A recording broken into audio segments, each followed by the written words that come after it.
मुख्यमंत्री डॉक्टर मोहन यादव के द्वारा रजत जयंती ऑडिटोरियम धन्वंतरी मार्ग भोपाल में आयुर्वेद पर्व 2025 में पहुंचे हुए हैं। राष्ट्रीय सेमिनार और आरोग्य मेले का भी शुभारंभ कर रहे हैं। सीधी तस्वीरें। भोपाल में आयोजित आयुर्वेद की राष्ट्रीय संगोष्ठी में मंच पर विराजमान हमारे सौभाग्य की बात है, पद्मश्री पद्म भूषण माननीय देवेंद्र त्रिगुणा जी, अध्यक्ष राष्ट्रीय आयुर्वेद विद्यापीठ और आयुष मंत्रालय सरकार, यशस्वी मंत्री मध्य प्रदेश सरकार, आयुष उच्च शिक्षा और तकनीकी शिक्षा हमारा अभिन्न मित्र माननीय इंदर सिंह परमार जी। ठंड मैंने सुना ताली वाली बजने से थोड़ी कम भी होती है।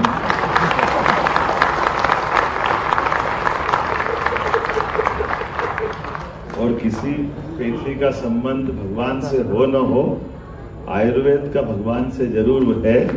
और हमारे भी भगवान दास सबनानी आए हैं, हमारे माननीय विधायक और भाजपा के हमारे महामंत्री प्रदेश के, हमारे पीएस डीपी आहूजा जी, आयुष विभाग Sanjeev Singh ji, Shrimati Uma are Maheshwari, professor Rakesh Sharma ji, Vaidya Manoj necessary ji, Kaustubh ji, doctor Girish Chandra Verma, कुलाधिपति वैदिक विश्वविद्यालय भोपाल, वैद्य एस.एन. पांडे जी, राष्ट्रीय महामंत्री भारतीय आयुर्वेद महासम्मेलन, खास करके पांडे जी, रणजीत पुराणिक जी, बैरागी जी, विनोद बैरागी जी, उमेश शुक्ला जी, इस सभागार में मौजूद चिकित्सा क्षेत्र के सभी सम्माननीय अतिथिगण, विद्यार्थीगण, पत्रकार साथियों, प्यारे मित्रों, आप सबका मध्य प्रदेश सरकार की ओर से अभिनंदन करता हूं, स्वागत करता हूं। आयुर्वेद के पिछले सम्मेलन ही था वैसा है। मैं मान के चलता हूं, लोग कहते हैं आयुर्वेद की दवाई बहुत अच्छी तो रहती है लेकिन समय लगाती है, ऐसे ही कुछ बताते हैं। तो पता नहीं, मेरे में तो जल्दी असर कर गई। मैं उस समय शिक्षा मंत्री था, आप मुख्यमंत्री।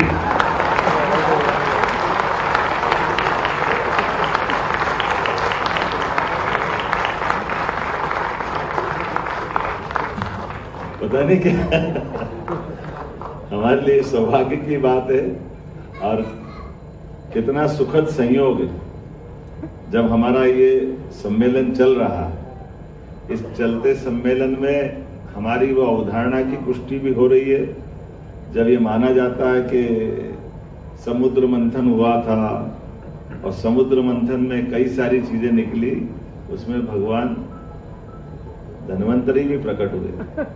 तो मुझे इस बात का दोहरा आनंद है। प्रयाग में मंथन भी चल रहा है, हमारे उस विश्वास की पुष्टि भी हो रही है गंगा तीरे। और जब हम यहाँ बात कर रहे हैं तो मध्य प्रदेश वो धरती है जो 28 में पुनः इसी चीज को दोहराने के लिए फिर एक बार दुनिया के सभी हमारी सनातन संस्कृति की ध्वजवाहक परंपराओं के सभी प्रकार के महान विभूतियों सहित हमारी आस्था, विश्वास, भाव, मनोभाव, सद्भाव, सारी भी प्रकार से इस भाव पर चलने वाले लोगों के लिए पलक पावड़े बिछा करके हमारी सरकार 28 की तैयारी भी कर रही है। और मैं आपको भी निमंत्रण देता हूं। मोटे तौर पे 3-3 साल के अंतराल से ही आप शायद कार्यक्रम करते हैं, है?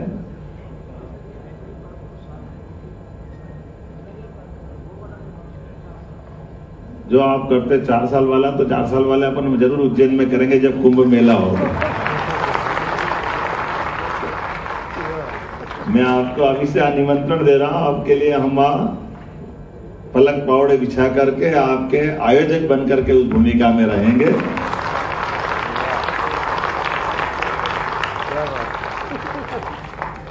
जब आयुर्वेद की बात कर रहे हैं तो आयुर्वेद वास्तव में आज के समय में हजारों साल पुरानी परंपरा, लेकिन ज्ञात इतिहास में 5000 साल पुरानी तो मान ही लें। लेकिन अब जब दुनिया इस तरफ जा रही है, देख रही, समझ रही है, हम उनके एक तरह से राजदूत हैं। भारत हमारी इस विधा का दुनिया के अंदर, और यशस्वी प्रधानमंत्री तो क्या बात है, आपके ब्रांड एम्बेसडर है, ब्रांड एम्बेसडर।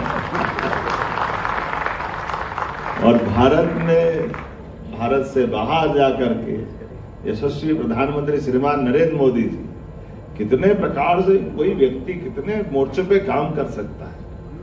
हम सब सौभाग्यशाली हैं कि हाँ, हम दुनिया के सबसे बड़े लोकतंत्र के सबसे बड़े पद के ऊपर यशस्वी प्रधानमंत्री श्रीमान नरेंद्र मोदी जी को देख करके उनके काम के, उनके गुणों के, उनके द्वारा सत्ता चलाई जाने के साक्षी भी हैं और हिस्सेदार भी। हमारी आंखों के सामने हम देख रहे हैं। माफ करना, कुछ समय पहले तक आयुर्वेद को एलोपैथिक हॉस्पिटल में कोई प्रवेश करने के लिए डॉक्टर नहीं मानता। अरे आपकी दुनिया अलग है, अरे आप कहाँ इस एलोपैथिक में इस चिंता कर अंदर आ रहे हो। मुझे तो आनंद आता था जब मैं प्रभारी मंत्री था उज्जैन में कोविड के समय, और हमारे काढ़े को अच्छे अच्छे एलोपैथी वाले मांग मांग के पी के जिंदगी, ये दवाई मांग रहे थे कि जिंदा बिना, तो भाई इसके अलावा कोई रास्ता नहीं। और बड़े बड़े लोग इस मामले में, क्योंकि ये उनकी गलती नहीं, जो जैसा अपनी लाइन पे आके चल गए, जो समझ गए, स्वाभाविक रूप से वो उसी दुनिया के उस आधार पे मानते थे। और वो डिग्रियां, हमारे यहाँ एक संकट ये भी है कि डिग्री के आधार पे ही मान्यता है, तो डिग्री जिधर मिलती है उधर ही सब मान लेते हैं। कोई कागज पे डिग्री लिखान लग जाए कि भैया ये गंगोत्री हिमालय पे नहीं है, विंध्याचल पे तो लिखा है, तो लोग उसको मानने लग जाते हैं। लेकिन भले ही वो गलत तो बाद में सुधारते।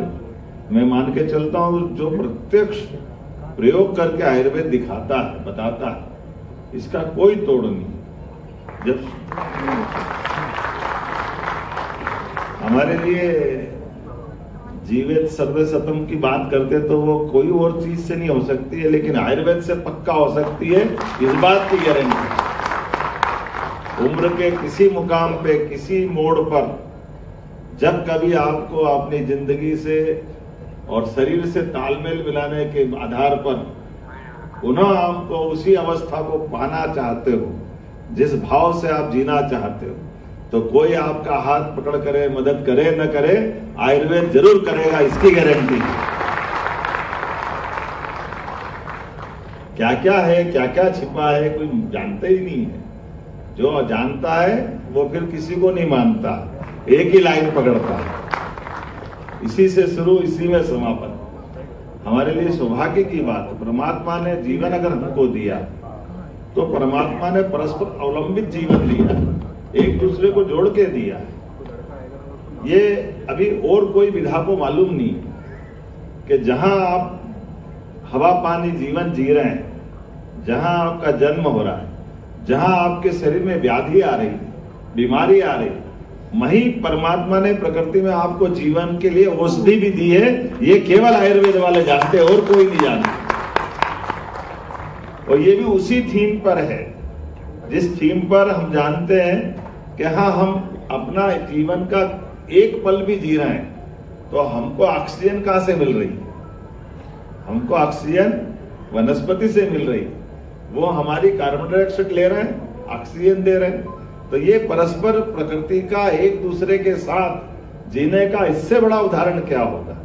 ये जो हजारों साल से, लाखों साल से इस बात को लेकर चलने का मार्ग ही तो आयुर्वेद है। इसके बाहर क्या? इसके अंदर ही अंदर सब कुछ। और इसीलिए केवल एक नहीं, कितने प्रकार से आयुर्वेद अपने अपनी जगह बनाता है। कोई जानते हैं, कोई नहीं जानते। अच्छे अच्छे से पूछो तो सार में आकर वही टिकाते हैं। जैसे उदाहरण के लिए अगर हम कहें कि भाई आप भगवान को भोजन भी करा रहे हो, तो बड़े बड़े पंडित माफ करना, मैं किसी की निंदा नहीं कर रहा हूं, ऐसा नहीं कि नहीं जानते हो, लेकिन जानने